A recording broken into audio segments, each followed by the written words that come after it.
Now, 2 months forward, and he a wizard with it.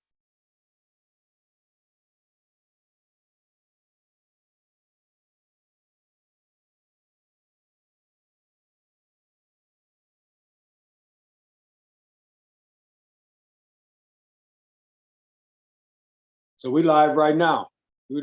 So, hey, what's up, everybody? This is Uncle Jamie doing our weekly Sunday Sankofa buck 80 degrees Sunday session. You know, it always starts at 2 p.m. Eastern Standard Time. And make sure you comment. Please put some comments in and subscribe, hit that notification button, and like or dislike. You know, I know you're going to like it anyway. So yeah, so we got Queen Yamaya.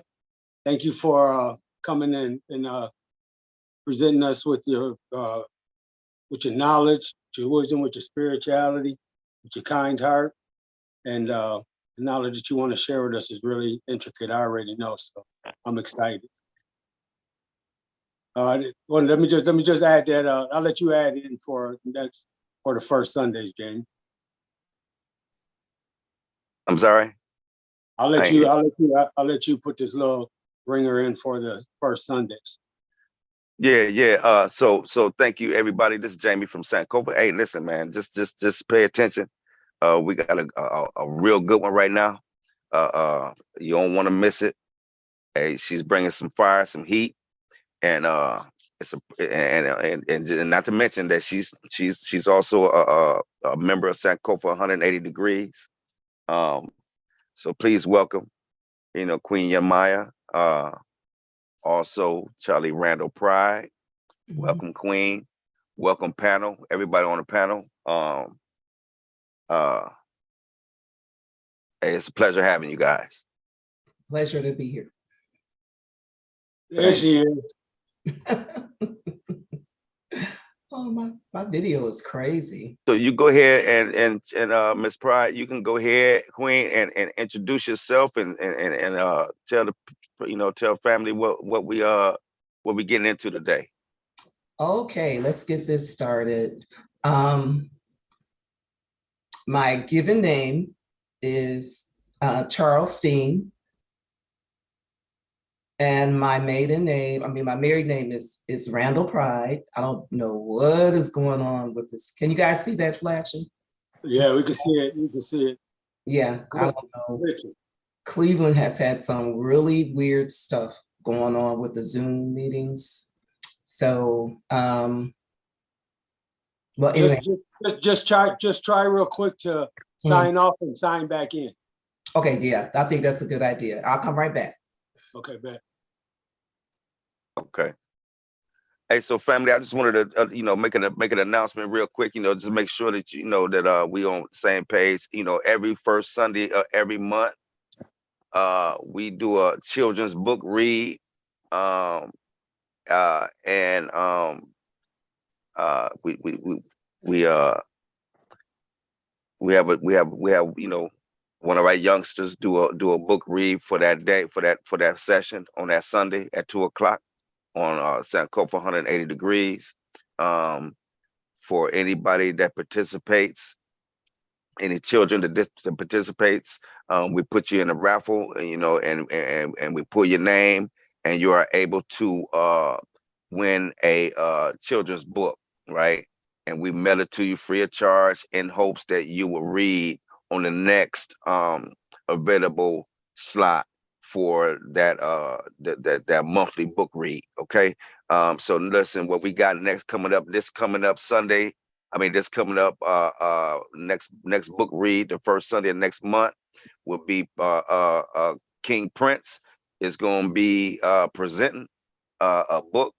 And we just wanted to make sure the people is participate, come participate, and just like and subscribe, and share. Go ahead, King. Yeah, that's and it's real tight too, man. It's really informative. Got good colored pictures in it, man, and it's Black owned and all that good stuff. So and the kids that have been involved, they seem to be pretty intrigued by it. So We'll see how it jumps off next weekend. And we're gonna do it every month regardless.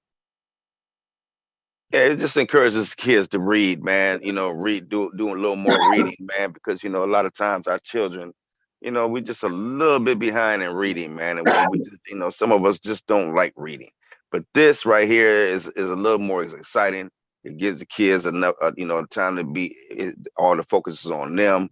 You know what I mean? They are on live YouTube, so that's kind of exciting too. You know what I mean? Where they can go back and watch themselves read, whatever, and watch the interactions. But yeah. All right, Miss Charlie, Miss Pride. It looks like you back, but your video is just it's blinking in and out. I just Yeah. Well, you know what? Let's just leave the video out. Okay, that'll work. That'll work. Now if you need to share, you can share anything. It's completely open to the floor is yours. Oh, okay. Great. You know how to share on. You know how to share? Yeah, I know how to share. Okay, sweet. Okay, so I'm going to begin sharing. I don't know how to share. We'll teach you. Everybody mute your mics though. Okay, can you see my screen? And it's clear. Yes. Oh, righty. Great. Okay. Once again, thanks everybody for being here today. Thank Jamie and I for inviting me to do this presentation today.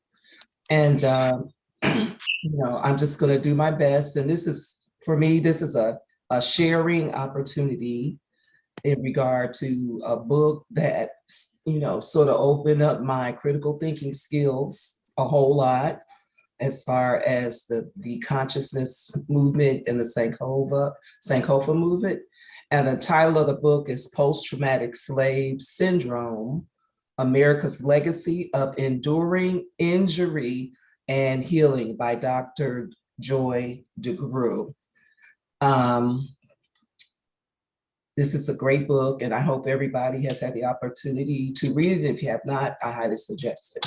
Let's go on. I just want to share a little bit about Dr. DeGruy. Her name is Dr. Joy Angela DeGruy. She holds a Bachelor of Science degree in communication, a master's degree in social work, a master's degree in clinical psychology, and she has a PhD in social work research. She is nationally and internationally renowned researcher and educator. For over 2 decades, she served as assistant professor at Portland State University School of Social Work and now serves as president and chief executive officer of Joy DeGruy Publications. So we have a scholar extraordinaire who has put this book together.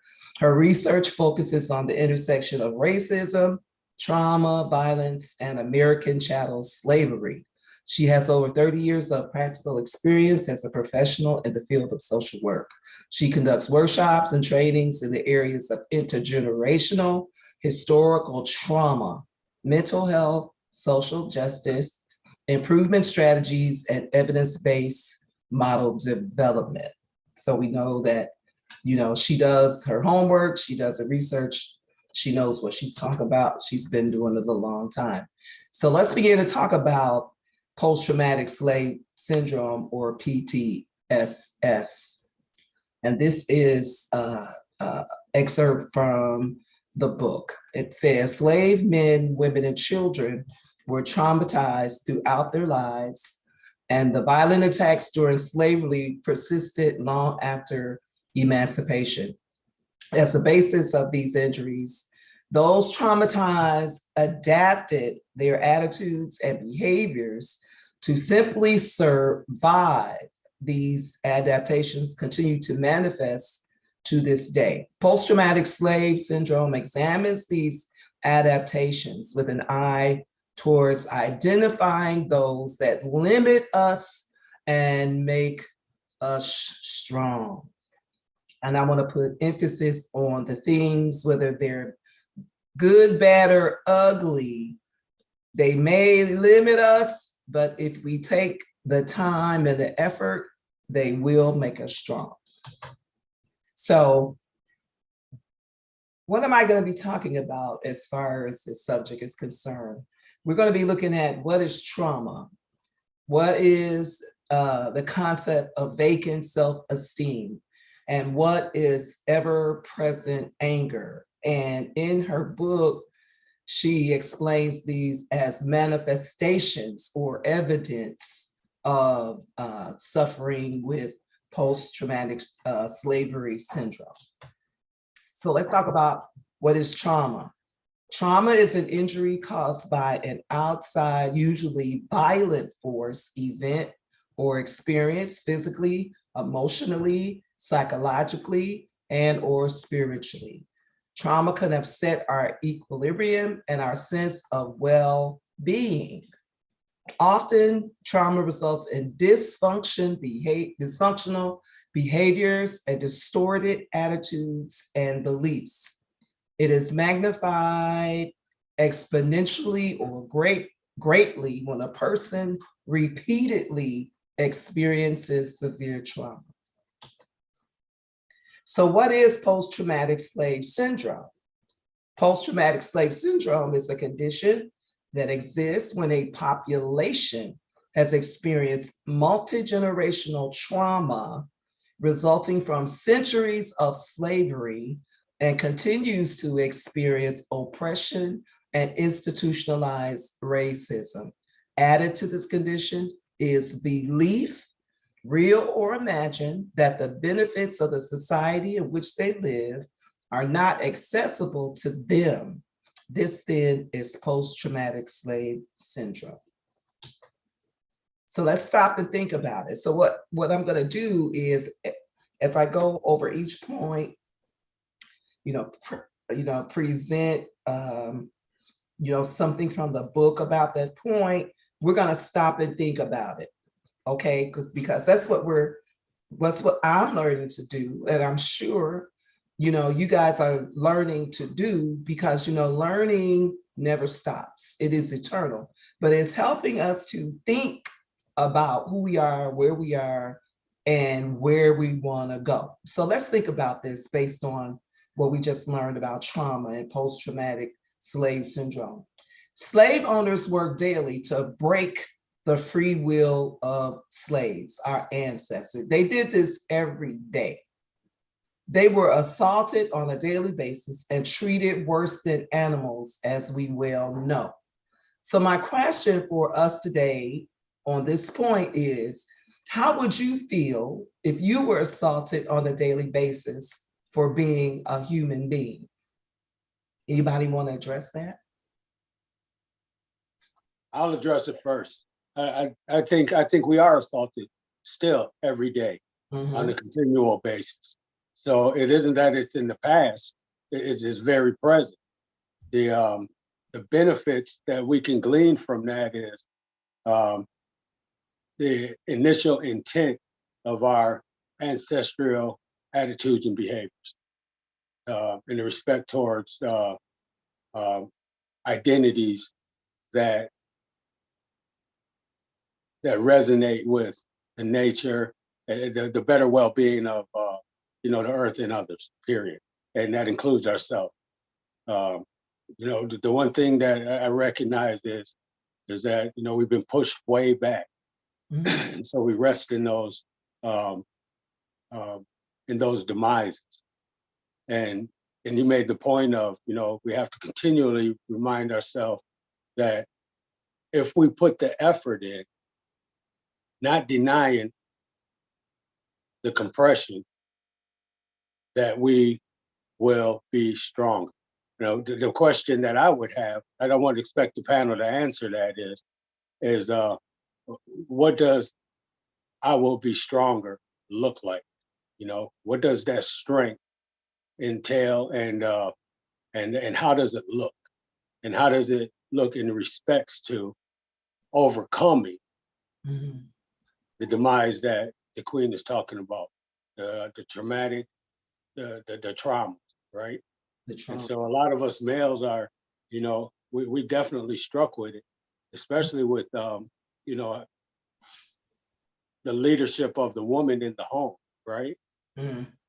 Especially even more especially because if we don't recognize queenship and strength and trauma, overcoming it and our roots of it and what you're expressing here, I got to get this book.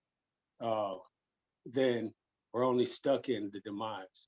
And then when we come out of it, it's a whole new kindergarten learning experience up until college graduate, right? In a sense, right?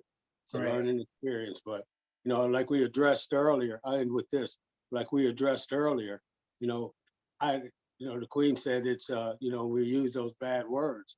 That's part of the anger and the trauma of, and the forcefulness of the disappointment. And we justify whatever, right? Because I got to be heard. I will not be silent anymore. And it takes, for me, I apply pressure, and it includes those dark words you talked about, right? And so I learned different. So that's what I got to say about that. I could go on, but I won't take up all the time. Yeah, that's good. And I'm glad that you brought up the point about the anger, because, white people think it's strange that Black people are still angry after multi-generational, hundreds of years of being treated terribly, bad, awful, unprecedentedly bad, like crap, and I'm gonna cuss, I'm gonna say treated like shit, okay? And they wonder why we're angry. So let's go on. Thanks. Thanks for your input. Let me put a plug in for that video you posted too. Sure. So the Queen posted a video. Didn't describe anything on it. It's just a link. And I tell you what, it's an hour and 15 minutes, I think. Yes. And I'm at about halfway. And I'm telling you, it's got some really good information. Yes, this is where we take we give respect to the knowledge and the opportunities that's put out there so they can see some things, right? And so, I encourage the people to look at that video.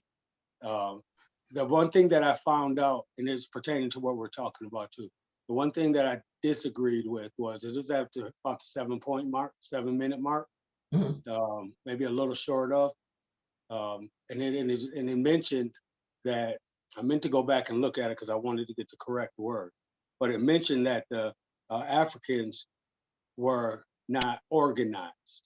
What that means to me is they, I know civilized is about the same description, but civilization carries a different note. And so we know that they were civilized. They had to have order because we followed the Ma'at, and this was upon the invasion, right? And so, even though they had the Christianity and the Council of Nicaea and the disparities between that, right? We still had order. So I think that, and then he specified to me boldly, giving credit to, this is the way I felt. This is the way what my thought process. I felt once again denied our strength and our ability to, and our what we produce denied. And my thoughts on it is what I'm sharing, right? And so what he said boldly, and I didn't like that either, was that the white people were the invaders were civilized, were ordered. Okay. They had order that we didn't have. Yeah. So we have to remember that they came in, they scouted out the area several times before they invade. Yeah. Right. So you would have to have looked at the video, and like I said, the video is up on Sankofa 180 that I posted, and it is an hour and a half long, but it's chock full of information about African history. And the thing about what we're learning and the different resources that we're running into up on YouTube, up on the internet, and a lot of scholars that we're listening to, we're not going to agree with everything, but we can definitely be glad that that information is out there and it's available to us. That's what I appreciate. We're not going to agree with everything they say, but we certainly can glean what resonates in our souls. So thank you for your input. I really appreciate that. So let's go on to another manifestation of post-traumatic slavery syndrome, which Dr. DeGroot calls vacant. Vacant means empty. Esteem is how you value yourself. Healthy self-esteem is the judgment we make concerning our own worth and value. You know, who am I? What are my contributions? You know, how do I feel about my family? You know, do I appreciate my culture and my surroundings? You know, what do I see in my future? You know, am I valuable, you know, in my circle of influence? You know, how you feel about yourself. But vacant esteem is a state of believing that you have little or no worth. And in light of the history of chattel slavery, we know that that was a significant psychological weapon by, you know, the racist white supremacists at that time. So vacant esteem is the net result of, as I said, the influences of our community, our family, and our society. So signs of vacant esteem. So give an explanation on what that vacant esteem looks like in our community. Okay, this is what we're going to do now. Signs of vacant esteem. The things that we see around us. It could be even the things that you see when you look in the mirror. Okay, because all this stuff begins with us as individuals. You know, because it's so easy to point outside and around us and make them responsible. But, you know, we've got to conquer that individual responsibility and accountability for where we're taking all this knowledge that's being poured into us and sent to us. So one of them is, for me, that bothers me the most, is too many young Black men are looking to die. They are afraid to live. So I'm going to go in the book on page 110. I'm just going to read to you because I know nobody probably has the book, but I'm going to go to page 110 and give you an example. Consider this real life example. In the summer of 1992, two teenage boys, we're going to call them Carl and Dominic, got into an argument outside a local high school. As onlookers watched the argument, which had begun typically about nothing important, escalated until Carl pulled out a gun and pointed it at the other young man's face. The muzzle was no more than a foot from his eyes. He remained perfectly still as he watched his adversary slowly pull the trigger, and click, he did. The gun jammed, but he did not run. Instead, he said angrily, "Do you think I'm afraid to die?" And I've actually seen situations like this. I ain't afraid to die. So one of the witnesses ran to call as the other young man worked at unjamming his gun, and someone screamed for the other boy to run. So once again, the other one pointed it at Dominic's head because he didn't run. He was still standing there. He pointed the gun at his head and he pulled the trigger. And again, the gun jammed. Still, the young man did not move. Again, the other one worked to unjam that gun. And for the third time, he raised it up to the boy's face and pulled the trigger. And guess what? It jammed again. The fourth time, the gun went off. The young man was rushed to the hospital. He was lucky. The bullet went through his jaw, and miraculously, he survived. Now, most people regarded this event as an attempted murder, when in fact, they had witnessed another suicide. And I want y'all to think about this, suicide attempt by a young Black man. Too many young Black men are looking to die. And while there is little glory at putting a bullet in your own head, there is much glory in being killed in a shootout with rival gang members or out on the street. These are desperate young men, but they believe that there's no hope for the future. They don't think or care about their lives. A year from now, let alone 5, 10, or 15 years, few of them expect to live past their early 20s. And I've heard young men say, I'm surprised I'm still alive. Life for them is to be lived until they go to prison or they get killed. The despair among many youth in inner city communities runs deep. Many of them have seen more poverty, more violence, and more degradation than any child should ever see. They are not afraid to die. They are afraid to live. It is a testament to their strength that any one of them ever makes it out. Invited suicide is one indication of vacant esteem. That's in post-traumatic slave syndrome on page 110. That's a big one. That's a big one.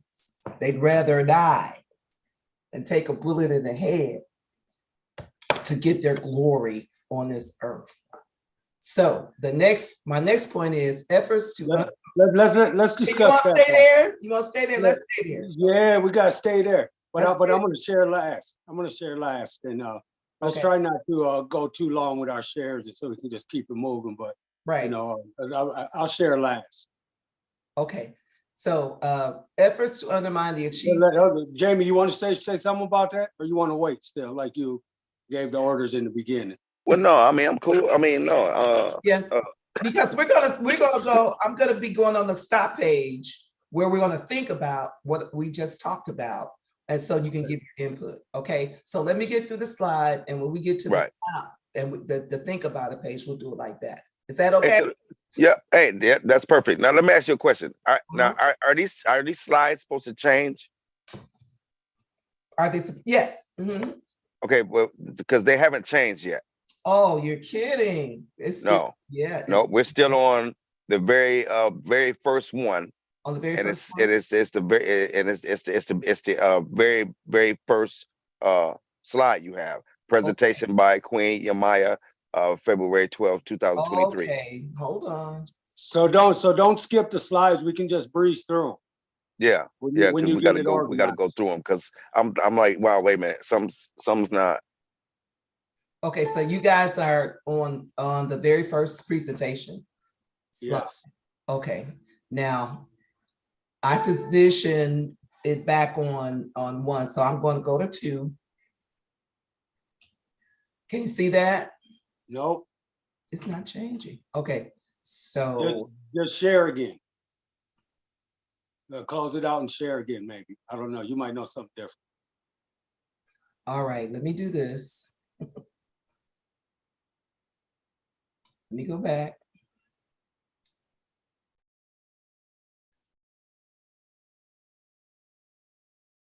Okay, I did a new share.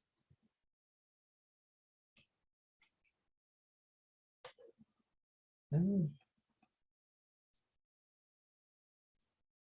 Okay, I'm working on it. Yeah, no worries. I was just like, I was like, man, I think that we're supposed to be seeing slides here. Yeah. Yeah, you guys are supposed to be seeing the slides as they transition. Right. And I'm like, wait a minute, man. I mean, because it's almost like you're on slide slide 17 or something, or something like that, and it's not switching. Okay, so I'm stopping the share. Okay. So I'm back on the regular screen. So let me go back to share. Share the screen.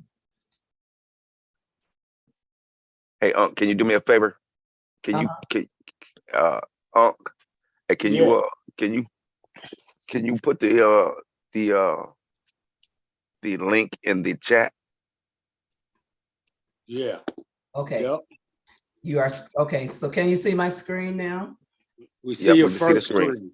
Yes. We see the first one. All right, let's do it like this then. Can you see that? Yep. There we go. We switched. There we go. Yep. It's switching. Okay. All right. There we go. All right. Okay. So this is where we are. Okay. All right. Can everybody see that? Okay. Yep, I can see that. We good. So I learned something today. See, there's always something to learn. Okay. So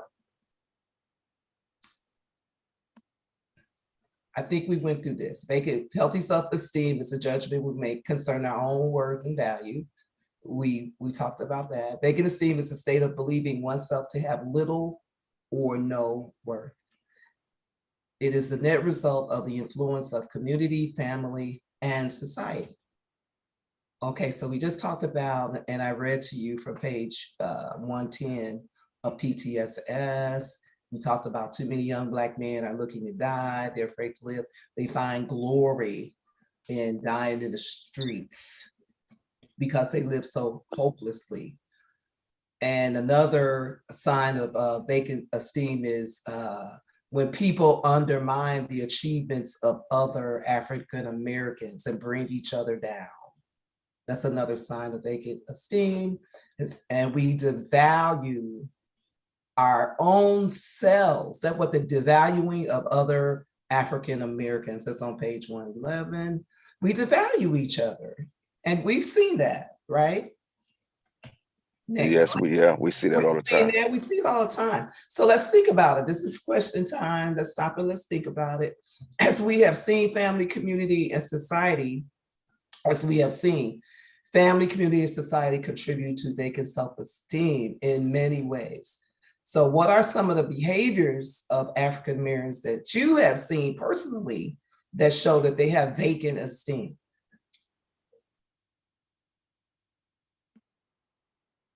You know, devaluing one another.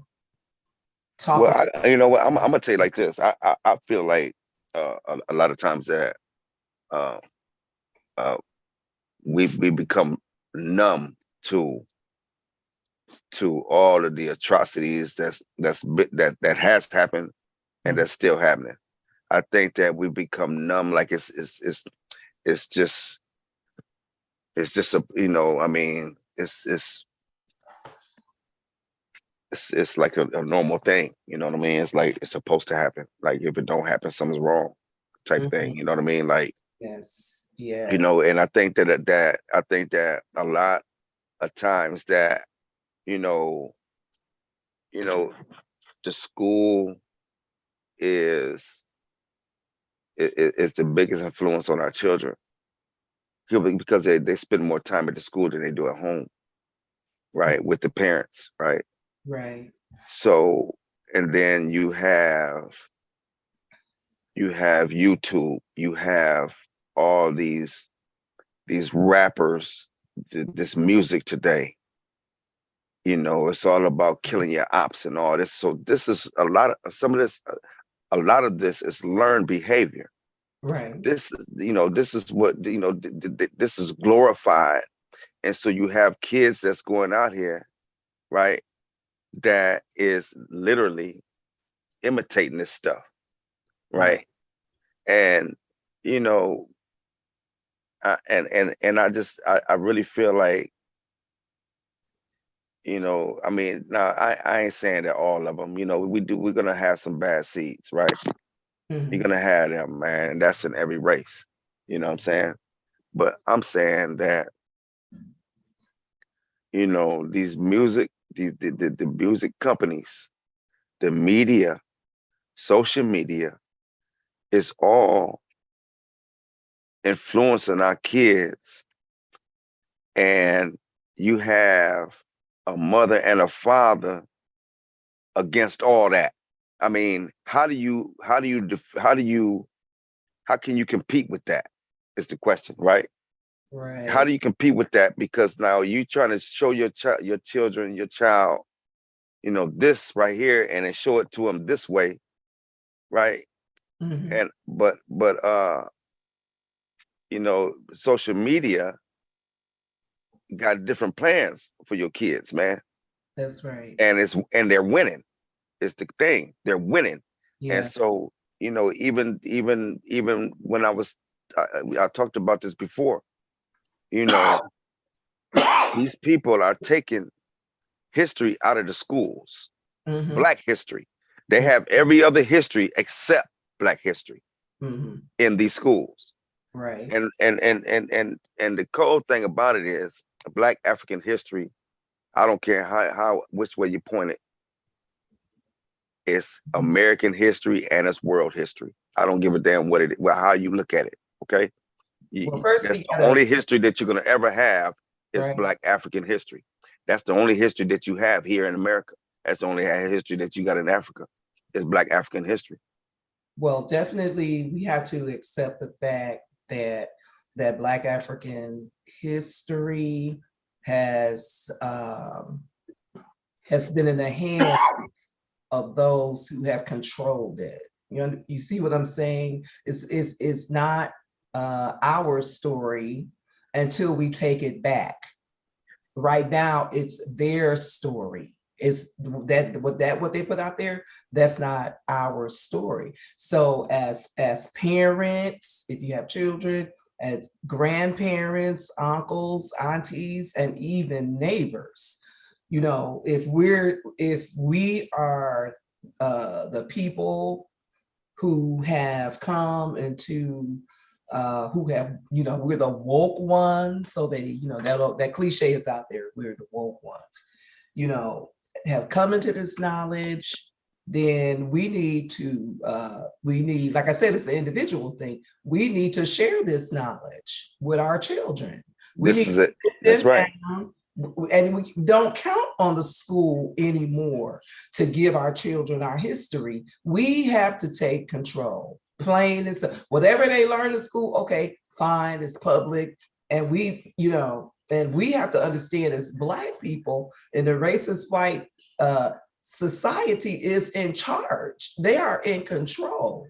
One of my favorite teachers, and I'm sure you guys heard about, Mr. Neely Fuller, says that if you don't understand racist white, whites, people, racist white supremacy, then everything else you understand will confuse you.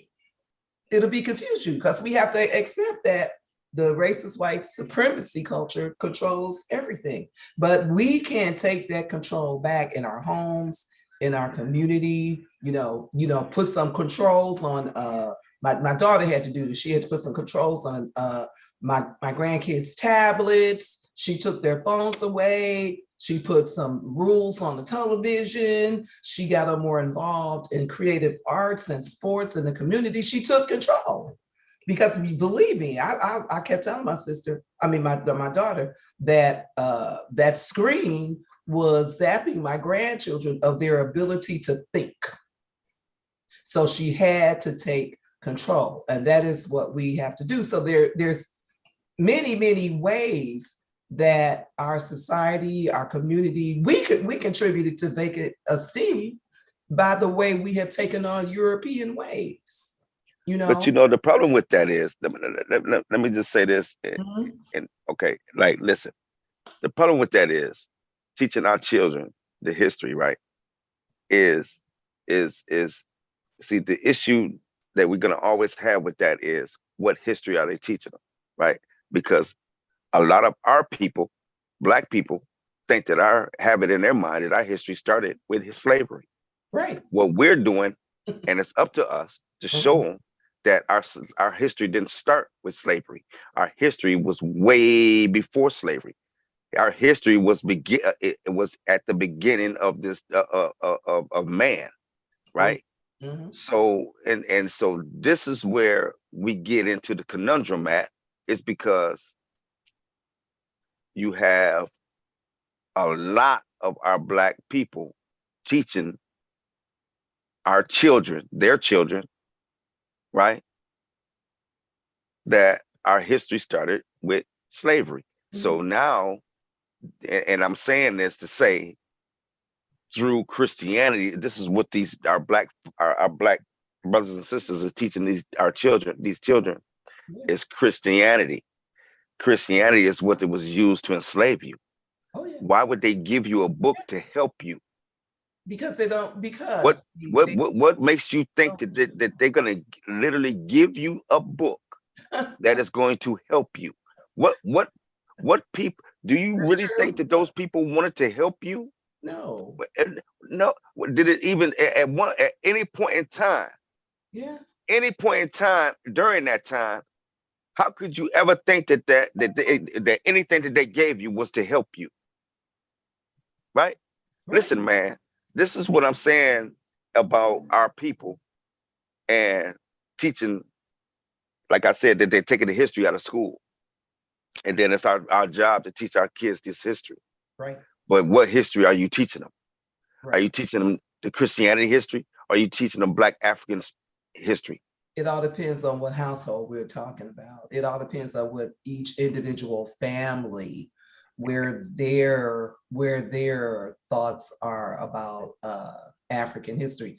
And a lot of them do only start because that's how they've been taught in the public school system and even in the private school system, that African history started as slavery, which is not true, but we're not in control of that. The society and the culture, right? The racist white supremacists is in control of that, but we have to take that control back. So, And we have our same people, our same Black people, turning right back around, and they're gonna regurgitate and reteach right, white supremacist doctrine yeah, to your children. And yeah. they're gonna push that. So our Black brothers and sisters is pushing this to me, man. I'm gonna tell you something, man. I don't care, and some people maybe get offended, but to me, that's child abuse. I Okay. mean, that's a form of child abuse because you can't prove none of that, none of it. So remember in the beginning when we talked about trauma. Trauma is psychological, it could be physical, it could be spiritual, and it could be mental. And it's usually executed by groups of people on other people who are being oppressed. So remember what that trauma is, and trauma can be child abuse. Yeah, 5, 6 years old, teaching Yeah, your child that there's a hell if you being bad, and yeah. that this character with these horns and he's painted red is gonna get you if you being bad. Now what? I mean, this is what you telling your child, and you But preaching if this to you, them as if this is real shit, but if you never, real. This is reality. but we have to remember. But we have to remember, brothers. And so you want to traumatize your child with this, But right? a person who has been brainwashed, okay, this is all they know. This is all they've been taught. They've never opened their mind. I think Brother Higgins calls it cognitive dissonance. I should have put, whenever something comes that's contrary to what's ingrained, what's indoctrinated, they reject it. And they continue to teach it. I've been there, did that. Everything I know about Jesus came from my great-great-grandmother. And, and then my mother never stopped to ask because it was a tradition. It was a way of life. When you joined the church, when you got baptized, that's just the way it was. And so when you're brainwashed in that situation and you don't know you're brainwashed, those are the things that you're going to do until, I don't know, I'm going to say the universe finally comes in and says, okay, you know what, you need to wake up. You've been walking around like this too long, and you need to walk in truth. Truth that's what is it? The principles of Ma'at are all about truth and justice, right? And so Black people have been fed lies for generations and generations, and the lies perpetuate themselves. And you can almost say that they're innocent because, forgive them for they know not what they do. Can we pause? Let's just pause just for a second. Can you Yeah. stop sharing your screen so we can see the people that are talking, and because we'll be on this one just for at least to see if anybody else wants to share. Okay. Anybody Okay. else? Can I go to the next slide? No. Not yet, but not yet. Does anybody else have anything they want to say?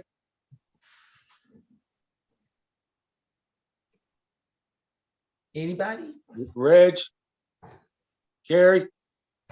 Okay, so can you hear me now? Yeah, Okay, man, I totally agree with everything that's been said. And yes, that trauma part of it comes from our forefathers, our great grandmothers, our great grandparents, man. They didn't know no better, you know what I'm saying? You know, slavery thing and thing like that. But now that we have come to understanding, it's all on us to share the light and to share the knowledge of what is reality, you know. But yeah, that is part of the Willie Lynch, you know, the slavery thing, man, trauma. But sometimes it's a hard thing to get out of it when that's all you know, you know. Yeah. You know, so it's hard, but I'm glad that some folks are waking up nowadays, but I'm not going to share much, but I just totally agree with everything that has been said. And that part of that trauma is rooted deep within our DNA, maybe. If I can use that, maybe, you know what I'm saying? But so that's there that we just have to break that curse, man, and just grow and you know thyself, you know, and you know, come up out that stuff though. There you go. I like that. Yeah, That's it. it is.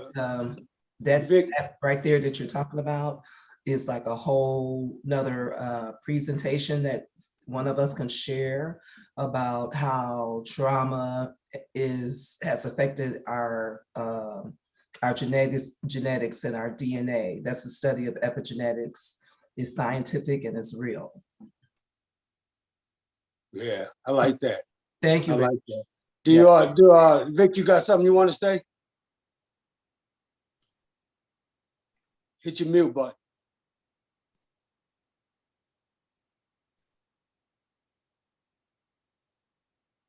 I'll jump in until he gets on. Okay. So, yeah, I was thinking about, I wrote down a few things. I probably got about 20 points to make, but I just hit a few. So the one thing that I jump off with is,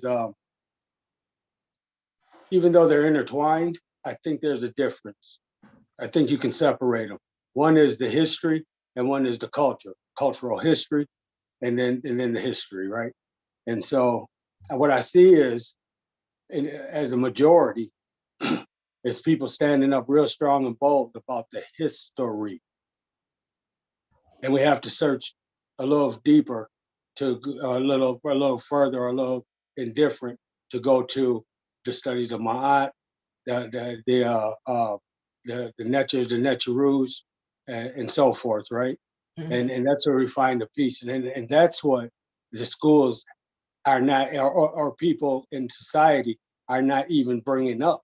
Let's talk about the culture, right? The study of Ma'at, right? The study, you know, and whatever the Yorubas, whatever anybody else, you know, was studying, right?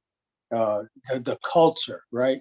And I think that's where it gets to the point of when, you know, you bring it up to young Black children not caring about their life. I see that's an end result, right? I don't care about my life. In between that and before that, there's definitely care. There's definitely interest in life. There's definitely participation in the beauty of life. I see them balling. I see them, you know, dancing, dressing nice. You know, people respectful of their elders. You know, to a sense, and so that's culture, right? And then when we stand up, we still support. To me, I'm still giving some support to that aggressive anger that society, as it's built, wants us to show forth, right? Mhm. The ravageness, right? Yeah. And so I think I what I'm seeing and feeling, believing, what I'm experiencing is that culture is of the utmost importance, because when you stand up in front of a gun, either you're gonna be a punk so-called, we'll just call it that, scared, right? Mhm. Scared. I think fear runs even through standing bold, or you're going to stand bold. I've Right. seen some of the weakest people stand up bold when they're getting ready to get some aggressive taken towards them. They will not. I call it, they're just asking for a butt whooping anyways. They need, stuff like that. They haven't had it in a while, a certain group of people, right? And Right. so we have to take on that boldness, when these people are standing up and even in front of a gun, that's some pride in that and some healthy pride, right? Yeah. And so when we say that, the end result is that they're not valuing their life, right?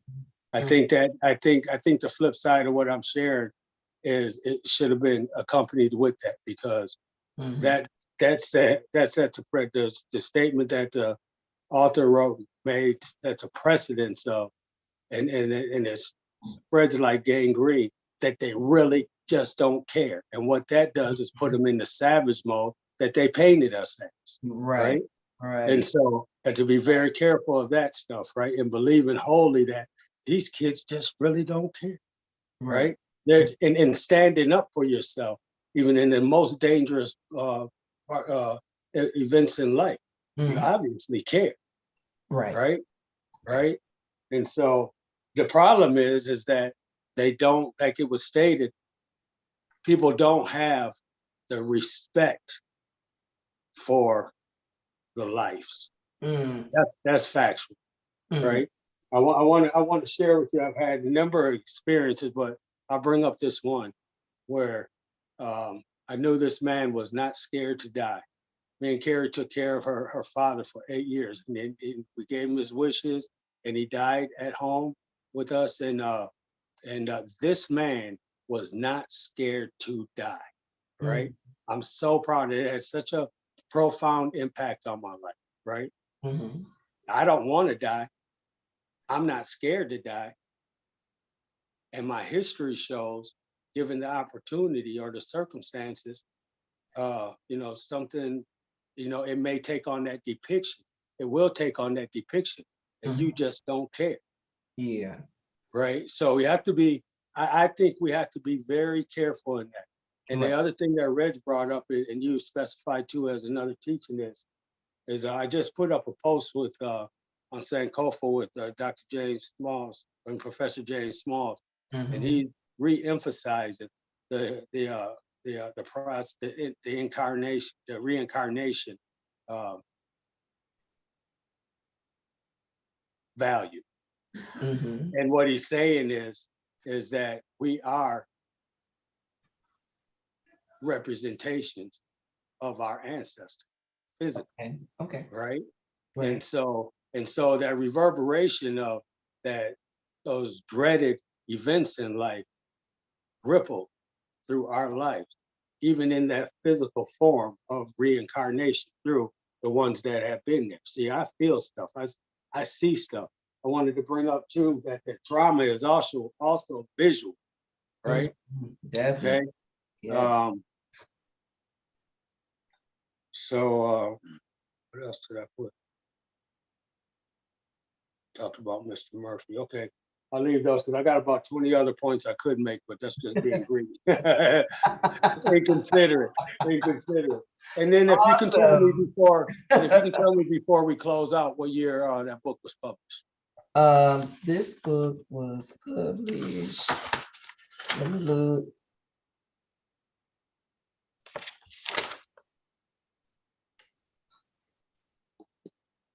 2005 and 2017 And is the 2000. update. Yeah. So it was an update, not a copyright. In 2017, Yes. Mhm. it was an update and not a copyright. The original It's is 2005. 2005, and then the revision is 2017. So the revision, so it is, so it's the copyright. It's not Mhm. the same. It's Yeah, not the same as the original. right. The copyright. Okay. Yeah. Okay. Thank you As for a matter answering. of fact, it says the newly revised and updated edition, which was 2017. We're gonna put something on that newly revised Vision 2024, at least on that section. Awesome. Thanks. Thanks for your input. We really appreciate that. And I am loving learning from all of you. Seriously, I really am. I'm learning something from all of you. Thank you. So let's go to the next slide so we can get this done. We're gonna talk about anger. I think that word came up a couple of times. So we all know that anger is the ability to become angry suddenly. Well, ever-present anger is the ability to become angry suddenly, a wellspring that lies just below the surface of African-American mentality, and it's especially exhibited by Black men. Now, I just put this from the book. I thought that was interesting. Why would she say it's especially exhibited by Black men? Because most of the time, or especially in the media, you always, for me, you always see the angry Black woman. So I don't know if you guys experienced that, but in post-traumatic slave syndrome, she talks about ever-present anger. We talked about that, as a people, as the inheritors of the evil of chattel slavery, why should we be angry? I think we're entitled to be angry. Nick, I'm gonna go to the next slide. Is everybody seeing the slides? Transition? Yeah, we see the slides. Yep. Okay, so we're gonna talk about a little bit more. In its simplest form, anger is the normal emotional response to a blocked goal. Often a person's goal remains blocked over time. They will begin to consider the possibility of failure and so experience fear. And when we are fearful, we also lash out in anger. That's on page 112, 113. That was a definition by Dr. James Samuel. Okay, so let's look at it in our, in the eyes of slavery. So slavery was an angry and violent process, as we all know. Whites were the examples, and I never thought about this, but whites were examples of anger and violence in every aspect of enslavement. Africans learned that anger and violence were necessary to get their needs met. Think about that. Yeah, so I like that. I'm glad that it was followed up with that part, because the prior one said, really emphasized how angry the Black man, the Black person is, right? And as if that's its makeup, and that's what I'm talking about. You have to revise some of this stuff. It's great. It's great information. I love this. But with that critical mind and that broadened mind, I can see that, that's validating the stigma, right? Yes. So she followed up with, whites are the example of anger and violence in every aspect of enslavement, right? And that limited it, right, as well, right? Okay. And which is going to give them a pass out, right? Right. A pass out. So let alone what Black people glean from it and act blindly of, or being aware of the advantage they can use to substantiate their esteem, right? So really important stuff. Very, very, very important. And I just want to say that, I love the fact that I'm reading more frequently and with more purpose, but I have to, and I think we all have to remember that this is coming, a lot of this, even though there's research in it, no matter what, we read or who we're listening to, that everything that people say or what we read isn't necessarily valid or that we have to agree with. You know what I'm saying? Right. And not because that last part, Africans learned that anger and violence were necessary to get their needs met. I don't know exactly what that means. But the way well, I think remember when I made that post up on Sankofa, and we had been talking about the behavior of the slave that had been appointed like in charge out in the fields. Yeah, Correct. Remember? And right. how their behavior was worse than the overseer. Yeah, Right. you talking about the slave nigga, Yeah, yeah. And, the house nigga. yeah, but either one of them, no matter what position it was, if the master gave them some kind of authority over other slaves, they almost became worse than the master. It with this thought of they wanted to fit in and that they wanted to please the master. So they learned, well, the master was an example of anger, right? He was always angry. He always wanted to beat a slave. He always wanted to molest a woman in front of a black woman in front of her husband to show his power. And he had to show his rage to show his power.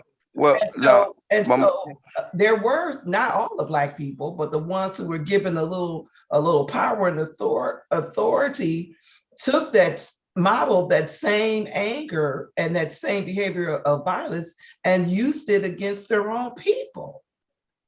you know, I don't know if I don't know if I can. I don't know if I can go with that. Just for the simple fact Sure. that this is post-traumatic slave syndrome. So this is the result of slavery, right? Yes. So we're talking about the result of slavery. So this Africans learned that anger and violence were necessary to get their needs met. Mhm. To me, now, I mean, I know that Africans have been going to war since the beginning of time, right? I mean, since they had, you know, two different areas. You know what I'm saying? I mean, there's always been some kind of disputes, right? So, Right. so I mean, what you that's all saying? over the world, right? So, what you saying that the Africans had that Didn't have anger? to. That's a humanistic trait anyway, They and didn't. Yeah, they didn't have to. They didn't have to they be was taught beefing this. regardless. Yeah, they didn't have to learn this. This right here. This Mm. is this. They didn't. I don't think that no, they didn't have to learn this. You know what I mean? They didn't. You know, you know, I think that this. Yeah. Yeah, I just don't get that part right there. That's all. I mean, and then for it to be, for it to mean, you know, during the time of slavery. I mean, this is after that. So this is like Right. the result of the slavery. So for Africans to learn this, I mean, I just don't get that part. That's all. I Well, mean, I might be maybe it off. I was might be on. I might be a little. I don't know. okay. I don't know if So that's. let me share this. Uh-huh. So in the what was it? The so let's just take the Stono Rebellion, right? The Stono Rebellion. And that last statement there, Africans learned that anger and violence were necessary to get their needs met. You can bet your black skin that that is exactly it right there, because they had to go to war and they had to force the anger and the violence on them people. So much they got it documented that they struck back and told them white people up, right? Yeah, but Told I them mean, I white don't think people, that was learned, King. I think that this no, because they had this in Africa. They was going to yeah. war in Africa. But at that point, it's not.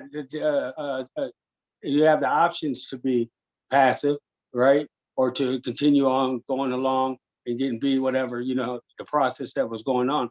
But no, they learned that me being nice and me wait.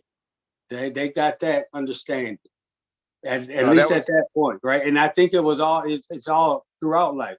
But just as an example, to give some grace to, because you Okay, ain't giving no grace. so let's go on. Let's go on to the next thing because I don't yeah. want Let's go. to take up too much more time. This is good though. This is really good. I know I'm loving every moment. I really am. I'm learning. Okay. Okay. In their 1968 book, we're still talking about ever-present anger, but the name of the book is Black Rage. The authors are Greer and Cobbs. That's a book you might want to look up or get from the library. But they point out that the history of slavery and the failure of America to successfully integrate the Black citizenry into the social and political fabric of America to allow them fair and equal access has led to a very real lasting rage that's part of PTSS in African Americans, especially in the view of the lies perpetuated about equality of access by the powers of that be. Lasting rage because of the lies they were told about the Constitution and every man was created equal, right? Know that? Remember that? Right. So Right. it's time to think about Yeah. that. Okay. Are you aware? This is 2 questions. Are we aware? I'm assuming you aware of ever-present anger in and around you? In what ways? And how can we transform this anger into something more productive and useful? So maybe we want to focus on the second question, because we know that that anger is there. It's a part of what was filtered down to us from our ancestors and their experience in chattel slavery. So how can we transform that anger into something more productive and useful? I like that. One of the ways we can do with, I think they should have in quotation marks or as the headline of the title, right now, traumatic Now, slave syndrome. okay, Right now, right because post still leads to, that was then. In Yeah, that video they that do, you posted up talks a lot about that a lot. yeah, It's not us, right? It wasn't me. It's not happening now, right? And so how we can do that, one way is with produce. We can, build our own gardens, right? And we can squash all the costs and all the, this or that, and the poisons and all that kind of stuff. We can start our own gardens. mhm, And today, I address people as kings and queens when I go out and about. And me and Jamie talk about this often. mhm, We and they're shocked, right? Some right, people just keep it moving. Me, I'm the guy that I'm gonna go down that aisle and I'm gonna say, hey, again, yeah, king, you're gonna address it. So right, there's still that aggression, and for what? Because for a number of reasons. Just we can go far with that. yeah, Um, and so that's 2 ways mhm, that answers that question. How can we transform anger into something more productive? Also, doing your own personal research. And there again, this new enlightened thought that I got just off this session about culture, right? mhm, They did their own farming. They made their own clothes. They did all this. They bought within the community. They still do that, right? mhm, Back in Africa, they still buy from the marketplaces and things like that. And then we get to bring the unk back, right? right, And that's communicate that death symbol, right? right, And on, and continue to look at the indoctrinated behaviors mhm, in which we apply daily, mhm, abundantly still. right. I think one of the ways we can transform this anger is to focus more on number one, the healing of the Black male and the Black female relationship, and the uplifting of the family. Because this culture and this society has always, for me, tried to tear the Black family down, because the Black family is the foundation. I mean, the family is the foundation of culture and societies. And as we know, in the history of chattel slavery, that was one of the formidable tools that they used, was to tear the Black family down. You sell the wives, sell the kids, sell aunties, sell uncle. You don't know where they went. You don't know if they're still alive or dead. So we had to deal with that. Our ancestors had to adopt to that insanity, and we're still dealing with that. People and families don't talk to each other. They don't communicate with each other. They don't try to connect with one another. They're mad at each other. It's crazy. the things I've seen and experienced in the Black family. I live in Cleveland, Ohio. I lived in one of the most crazy housing projects ever. And all I saw was depression around me, single mothers, men who are fathers who only showed up when the welfare check came, women beaten down. I saw, like you said, trauma is visual. I saw them all. My father abandoned us. My mother struggled with us, 8 kids and stuff like that. It was insanity. The tearing down of the Black family. We need to, so my idea is we need to make efforts to build up our families. We really, really do. So let me comment on that just real quick. mm. I imagine I'll kick up some smoke on this. And so I don't see us being whole, and I'll give you the reason why. I don't see us being whole just by focusing on the Black family, right? Because if we leave a portion of society out and shit like that, then it's always going to have that conflict. We're going to have it anyways, but with emphasis based on the people, right? Because white women got abused, all on, and if we don't hold our women, period, in that highest esteem where they belong, and that comes from the culture and the history from when we was invaded. Those white women seeing that, wow, these women are being treated, way different than we are, right? And so I just really think that we brought people in hospitably, right? We brought them in hospitably. That's historical. That's cultural. And that's way back, right? Way back beyond the 400, 500 years. So I think, going back to the roots, the culture, the history of that type of stuff too, and being focused on, our natural, as far as I can see, our natural condition. Mm-hmm. Well, Then makes sense. Yeah. So to me, that makes sense. And I know that we have to. You buy Black owned, we have to deal with our culture, and finesse the game there abundantly. Mm-hmm. But if that's the only focal point, I think we're gonna fall way short. No. That, I didn't mean for that to. No, I don't think you did. I don't think you meant that at all. Right. That's just a statement that I'm making. Okay. Well, we certainly appreciate that. We really do. Does anybody else have some input? Yes, I do. Okay. Okay, great. Romeo. Yes. When the sister was talking about the Black man being, sure, I guess angry.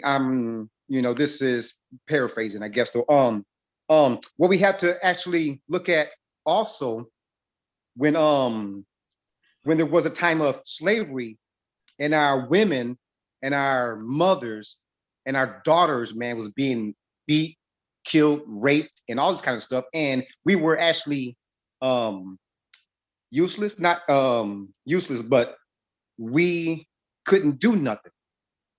Powerless. Yes. So that is a part of that trauma that is there. So I guess also because they were, I guess, afraid to lash out when they sat by and they watched their daughters and their mothers and their wives maybe, being raped and killed. But it's like they could not do a thing. So I think that is within some, and the key word is some in this sentence is some men still, I just wanted to add that. And that was, 15 minutes ago, I couldn't get in because you guys were building, but I think that has something to do with a lot of the manly or the male, I guess, trauma and the anger and things like that, because nowadays if I see something happening, man, I am fighting because I'm not a slave, what I'm saying? I'm free. So, but then, they were bounded and they would be put to death. Yeah. So I think that's a little bit of a difference. I just wanted to add that quick little note, maybe, if it makes sense at all. It does. Yeah, it makes a lot of sense. I just want to add a little bit onto that. So the men were also raped in front of their family members as well, Yeah. right? And many men and women and children did stand up. We know that, right? We just Yeah. didn't put that in put it in this In the book. discussion. They stood up and they died for it, right? Mhm. So there's both sides of that, right? Then ain't that we were we cowered it down. You know, plenty of us stood up, Right. right, and died for it, right. Right. So we have to impart that part too, is because what Right. point Reg is making is Right. totally valid. Very good. That was a bit. Thank you, Reggie, even though your picture says Romeo. Hey, so He listen, a real Romeo. He a real Romeo too. He a real I Romeo thought too. you He were ain't joking. Romeo. Okay. Yeah. hey, Okay, so so let's go on to the next so we can go. all right, So we're let's at go. the end of our discussion. And I just want to put emphasis on, I never knew what Sankofa meant, but this is what I got today. A word in the Akan language of Ghana means reach back and get it, to fetch, to seek, and to take. And it is associated with the proverb, it is not wrong to go back for that which you have forgotten. Exactly. And in conclusion, I want to say Ashe to all of my brothers. Ashe. It is a bold and powerful word, and it affirms out loud that which resonates in your heart as true. So once again, I say Ashe, and thank you, Sankofa 180, for allowing me to share this knowledge today.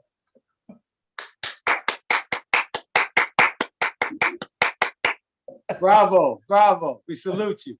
Hey, I'll tell you what, man, that was amazing. That was amazing, truly amazing. I learned a You can lot. stop sharing your screen so we can all be on. Okay. Yeah, I definitely learned a lot. That was man, see, that's what I'm talking about, man. That was beautiful.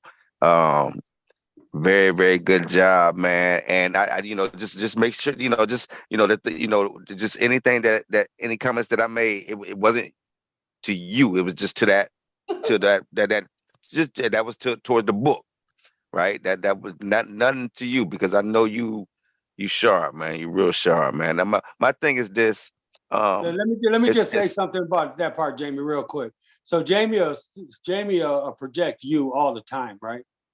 But until you get to know him, then you won't take it personal, because he'll let you know when it's you.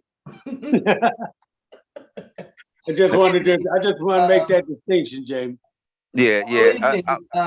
I didn't take anything personal. This is a learning. This is like the learning room. Right. This is a room where we're all learning, no matter who's presenting, no matter what the subject, because, we don't know everything. That's right. That's right. We don't know everything. That's right. This is our circle of awareness that Dr. Hagen says. This is your circle of awareness, and always know that there's more to learn. Whole lot more. I had the thing about that last piece that you put up. That was real good, man. But, my thing is this, and I'm always go back to this. It's about history.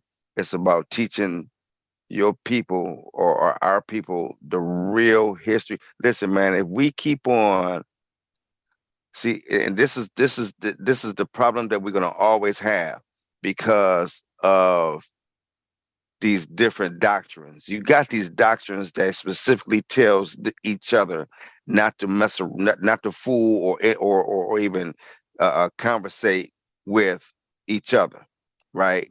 And they definitely not to conversate with us, right? When I say us, I mean I'm talking about me, especially. You know what I mean? I got this on. This is see this right here. See this Sankofa. You see that? Yeah. This Sankofa right here. People don't even this Sankofa right here. This is our logo right here. You see this? If you pay attention to this and you look at Sankofa, this is it right here. Okay. And so these people don't, so they don't want to, so they're not supposed to conversate or even come in contact with each other. And I'm talking about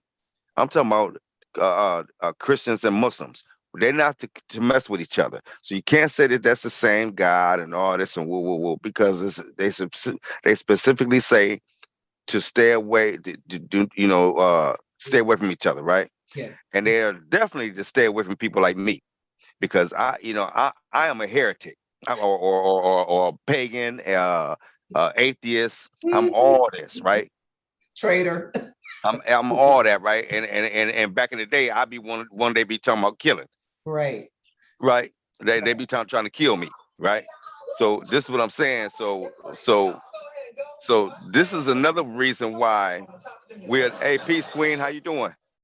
Hey, Okay. Mute, Hey, mute okay. So I mute your guess it's mic. your You turn. got something in the Yeah, background. yours messing up too. Hey, so Hey, but hey, my thing is this. Jamie, check it. Jamie, you can't leave out the memorandum 46, right? Yeah, Same yeah, thing. They do not want us together, right? right. I mean, So you it's have to look just up memorandum 46, Queen, Okay. right? I'm gonna write that down. Yeah. Go ahead. yeah, Somebody got some music, something in the background. Okay, it's gone. Oh, she left. hey, but yeah, like but so what I'm really saying is like those are separators, man. Those are gonna divide us. They're dividers. That's a divider all at one, all together, right? Because they're both parties, Christianity and Islam. Both of them are supposed to stay away from cats like me, right? And right, right, and Romeo, you right? They supposed to stay away from us, right? They, what I mean, and they supposed to stay away from each other, but especially from us, right? They supposed to kill us. They supposed to kill each other, but then but both of them supposed to kill us, right? Right. So this is what I'm saying. This is what I'm saying, King. That it'll never happen to the point where we'll all be able to come together, brother, and let's reason. It'll never happen. Yeah. I knew I was gonna kick up some smoke on that. Yeah, it's not gonna happen, right? Because and it ain't because of us, because we trying to show you or show them that your shit came from this shit, right? That's all we trying to Right. show you. That's all we trying to show you. But you refuse to see that, but you seeing it all through your Bible. You seeing this right here all through your Bible. But see, this is why we can't, and all through your Quran, you seeing this. All through your Quran, you seeing this, right? So this is why we can't, and we'll never be able to come together, man, because it's gonna be it's designed that way, man. They books teach them to stay away from us, kill us, back in the day, right? They tell them to kill each other back in the day, stay away from each other back in the day, and today, even today, they got churches. They got a Baptist church right down the street from a Pentecostal church, and they won't even speak to each other, and they reading out of the same damn book, right? You reading out of the same book, and you worshiping the same God, but y'all can't even kick it with each other, right? I'm just saying, man. So how do you think that they gonna come together with me, and they can't come together with each other, right? And so this is why when we teaching our kids this history, they teaching their kids this history. The white kids got that history. The Mexicans got this history, right? So now where do you go, right? So now everybody has now it's all what they call now a conspiracy theory. That's what it's going to be called from now on, right? Because they taking it out of the schools. So now when we teach it to our kids, you're going to have 4 or 5 different histories every time, and you can have 4 or 5 different black kids, and you still can have 3 or 4 different motherfucking histories. Excuse my language, right? You still can have that different histories, right? Right? So because a lot of the history is gonna start at slavery, and then you're gonna have our history gonna start back before Adam and Eve, right? Yeah. So I'm just saying, man. So this is why I say that the anger, you get mad, and then like I said, we done became so numb to this that you tired of being mad, tired of that. Yeah. So we get to tap because I'm gonna touch a few white folks. I'm gonna touch a few of them, right? There ain't no question. And so I ain't giving out the masses of it. I totally get what you're saying, man. I absorb that easy, right? And then back to to the book and the reading from Queen Umaya. That is a book that people should read. Period, right? That should be in the school curriculum. We already know it ain't, but especially Black people need to read that book to see and be in humble circumstances to see exactly where the behaviors, the attitudes, the interior decorating of the temple, the mental, all that stuff is at, man. That's a great, great starting point with real simplicity to follow, right? And if you can come up out of that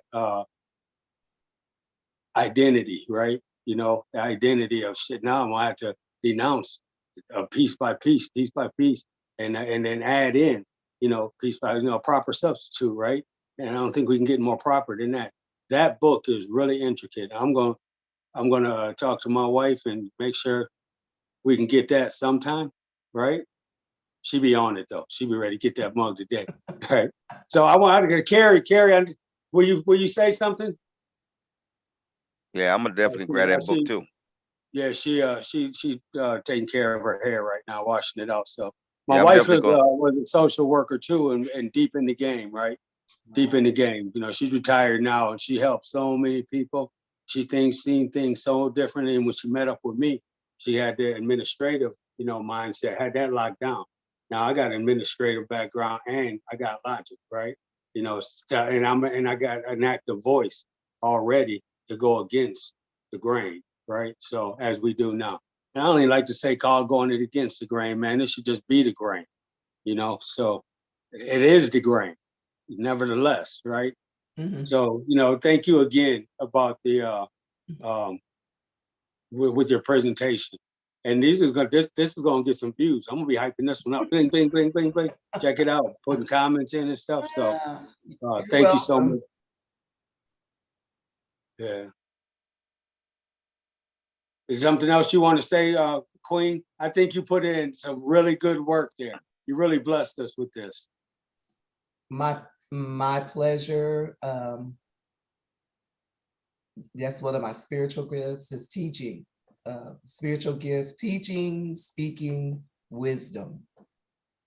I don't know what else is in there. And peace, peace is in there. You stabilize us. And what that does to me is it really, really, my wife does the same thing. She doesn't say anything like this, but it's just my words. Right. You are so effective. Why not be effective without disturbing your interior decoration and your interior health? Okay. All right. Right. Okay. Okay. Hey, listen, man, I really enjoyed this. This was beautiful. I'm telling you, I got to get that book. It's really that's a banger right there. It's a great. If Really. anybody, Queen, can you put that book back up real quick? The title of it. Hold on. And I took a picture of it, so I'll send it to you. I'm gonna share my screen again. Yeah, I'm just gonna see it so everybody else can get it too.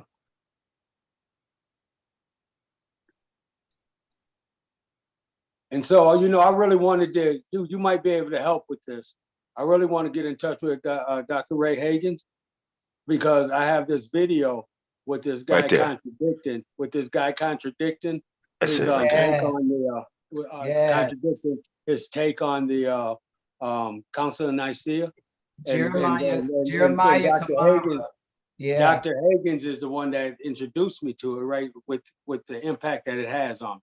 And right. so my thing is, I want to get in touch with him and then show that video and then have him tell me about it.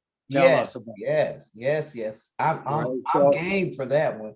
So if you can, if you can reach him, because I'm going to try to reach his little corporation. I forgot the name of it, but I got it, you know, on a picture and stuff where I can refer to it.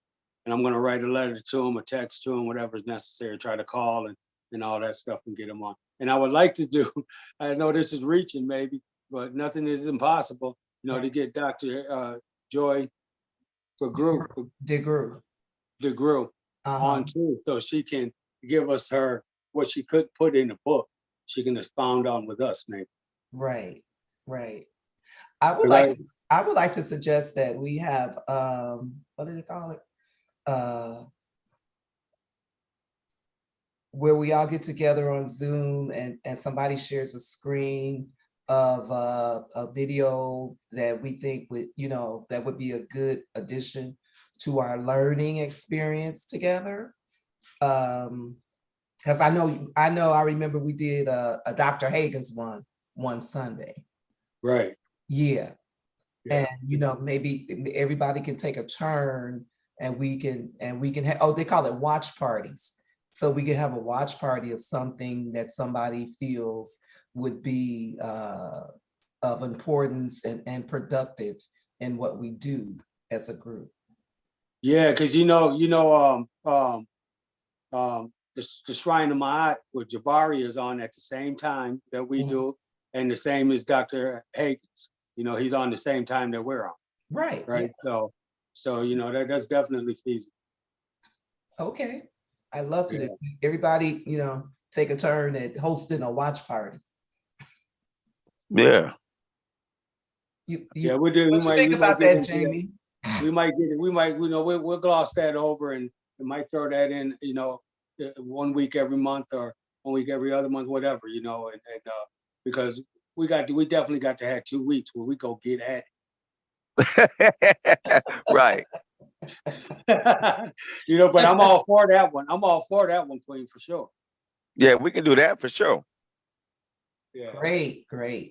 We can do that. We're We can working do on it, it. and, you know, one day out the week, like Uncle said. I mean, one day out, one week out the month, right?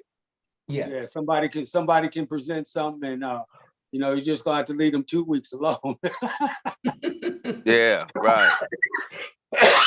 No, we'll end up filling another one with something spectacular too, because I like that idea. I typically show a video anyway, you know, so when you're talking about a watch party, that's different. Mm-hmm. Yeah. I mean, what does that consist of? So a watch party. So say that we got on Zoom, and then one of us put on the Shrine of Ma'at on our phone or the computer, and then we just watch the shrine, right?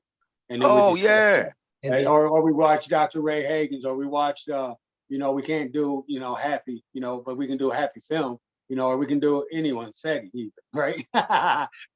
You know, or one of the debates, you know, stuff like that go on Sinetta TV. Yeah, You know, okay. but I think she's talking about something more kosher, you know, because you know Sinetta and SETI gonna go off, right? But with something more PG. Right. I get it. Yeah, for sure, man. Yeah, that sounds good, man. Yeah, that sounds real good. I'm with that. Yeah. So we'll figure that out. And then we'll correspond with you and make sure, you know, it's conducive to your idea. Awesome. Thank you. I like that. Yeah, for Yeah, sure, yeah. man. We definitely Gotta can do that. respect the That sounds fun right there. Yeah. Uh, I've been saving videos for a while. oh Yeah, yeah, okay. I've got some Jamie good got ones. we got a whole library each, and he's been doing it longer than me. So he the one that school. Jamie got the library. Yeah. And Reg Romeo, Uh-huh. Romeo, his post on Facebook for at least a year. was so cold and so straight to the, just piercing you, right? Wow.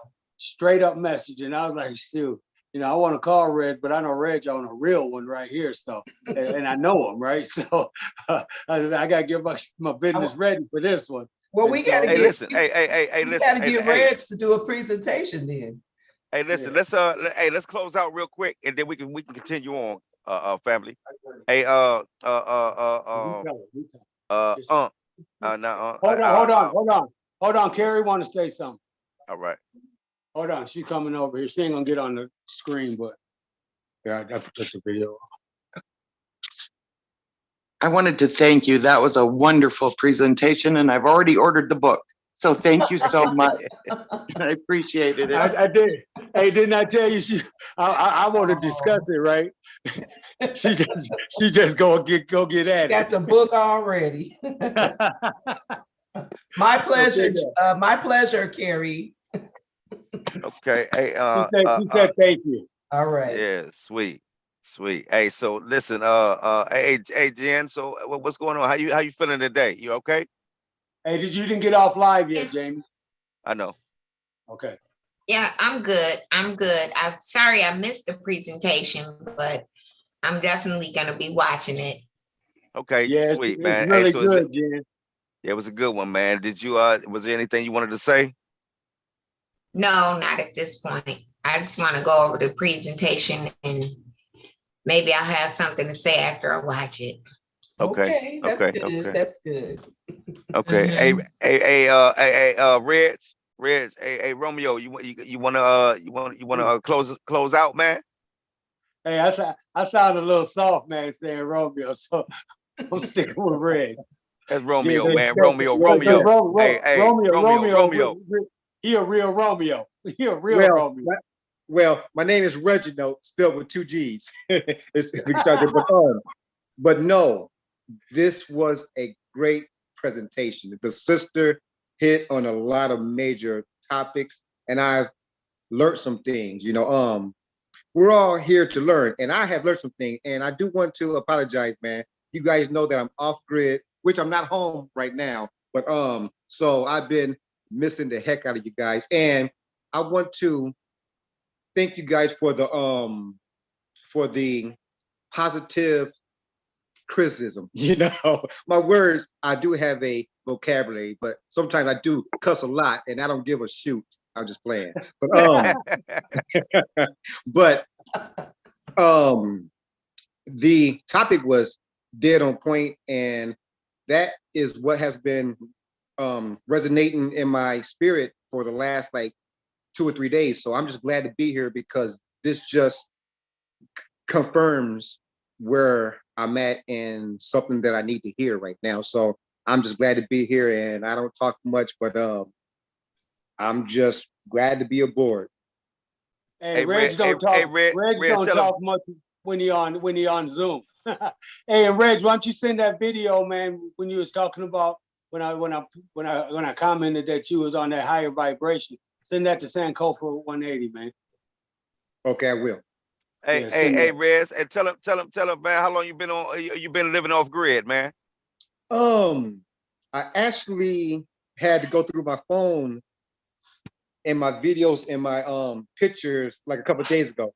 It's been this August the 24th would be 3 years. I've been off grid, out the system, not trying to deal with certain people, trying to build up my vibration, trying to know myself more, trying to be natural. But I've been off grid for about 3 years, man, and I'm loving it life. But still, I'm not home right now. That's why I'm hanging out with you guys. You know what I'm saying? Yeah. I'm out here. Hey, Yes. Reg, how long you been off Jesus? I've been off of I've been off that Jesus juice for a good 6 or 7 years. Okay. Hey, Rez.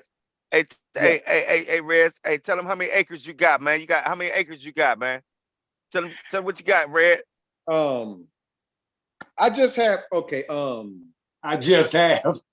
No, well, it's not that, but let me just share something real quick and simple. Most of y'all know that I came out of Michigan, and I had a dream and a goal to have some land and then just be natural. But I have 30, about 30 acres, and I'm in the state of whatever state I'm in. I don't like to share all my information, but still, Right. I am where I'm at. I have 30 acres. I barely have neighbors, and I keep to myself, man. I have a lot of solitude, man, and my life is getting better since I got rid of that Jesus juice. And now that I'm trying to find myself, I am trying to find myself, and I need to stop cussing so much too. So you guys are totally right. So but I am, I guess, on that path. I'm definitely on that path, man. And I'm just glad to be here again, man, to learn, because I do a lot of researching, but I'm off grid, so it's hard for me to have service. So I really can't research and be on top of my game the way I used to. But I'm still there, you know. I still do things which basically keeps me sharp, you know, a little bit, you know. Yeah, yeah. Hey, Okay. so Reg even put out a hot tub, and I was scared for him, right? He made his hot tub. I thought it was gonna stick, right? Hey, and that boy was just parlaying in that tub, chilling, having him a good old time, man. Big ups to you, Reg. Thank you, my brother. Yeah, what it represents to me is the same thing that new found, idea of that culture and that history, right? That culture and that history, which equates to freedom, strength, power, love, all that good stuff, man. Right. Jen, you wanna close out? Okay, I want to let you know I just ordered the book as well. So I'm Okay. gonna be reading on that, see what's going on. All right. And basically we just want to thank everyone for tuning in today. And then don't forget to like, share, and subscribe.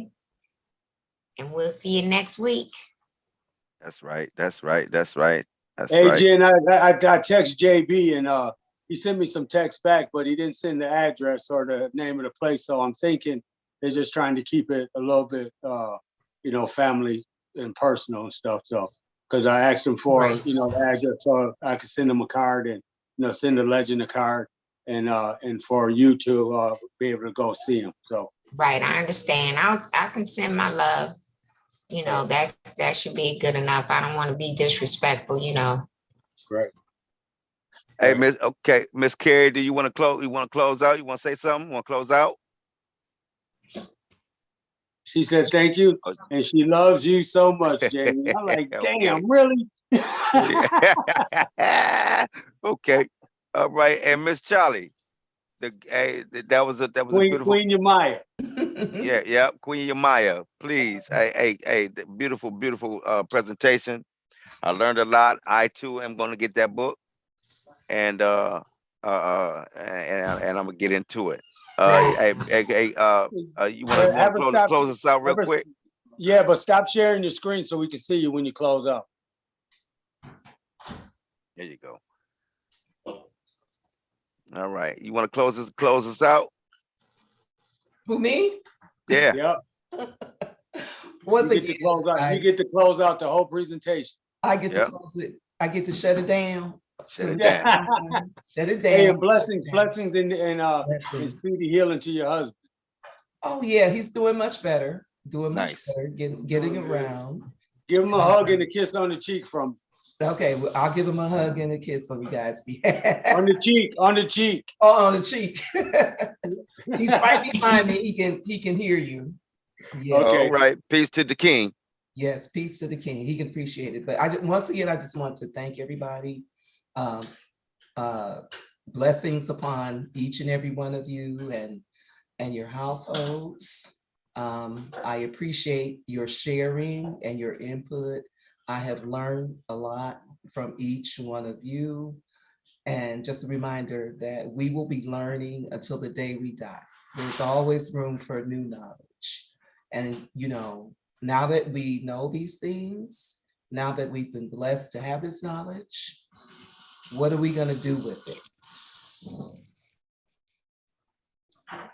Are you gonna sit on it and brag about, I know this and I know that? Or are you gonna share it Come in. and uplift the community? So with that, again, I say, Ashe. And we're gonna Ashe. have to discuss with Jamie, but we'd like to put you in another week too, sometime. Okay, You with that? I'm with that. I'm down with that. Okay, bet. All right, family. cool- Hey, you thanks cool for with- you cool with joining that, us. Hey, Jamie? and we'll see y'all next week, next Sunday, for another episode or another show. We're gonna be doing something. I think Unc gonna be showing something. He got something in store for us. It's supposed to be Jamie's week, but that's how you do it, man. It's all good. We both ready either way. So we discuss that later. Yeah, but so we'll see y'all next week, man. And like she said, please share, like, subscribe, and share. Like I said, we ain't looking for no money, we ain't looking for no donations. All we just looking for is a little love, man. Just show it, come and join the conversation. You know what I mean? This is for everybody. Come on and join and tell us what you think. You know what I mean? You don't have to agree, and you don't have to disagree. All right. Love you. Peace. Peace, peace. Peace. Go Thank you ahead. Tell again. them something. Hey, thank you again, Queen Amaya. You're Really down with welcome. that flow. All Really down right. with that flow. It takes me back to, definitely my mom, the respect that and the characteristic of my wife, Mhm. things like that. So and everything, all the women in between. So, All right. blessings to you and your husband, and thank you again. And we'll You're get you up on another week real soon. I'm looking forward to it. Okay. And if you get a chance, and if you guys get a chance, you can look on Happy Films and look at the convention that was the conference that was held in New York. It was really powerful. I didn't get to watch it all, but I'm going to order the disc. So even if you can't see it on there, you can look forward to some week, down the line where I'll present that video. Right. That could be one of them things. That could be one of the joints that The watch party. Yeah, there you go. There you go. Yeah. Is it HAPPY? HAPI film.com. HAPPY films with an S. No, it's only one P. Yeah, one P. It's like the Happy River. Happy. HAPY. No. No,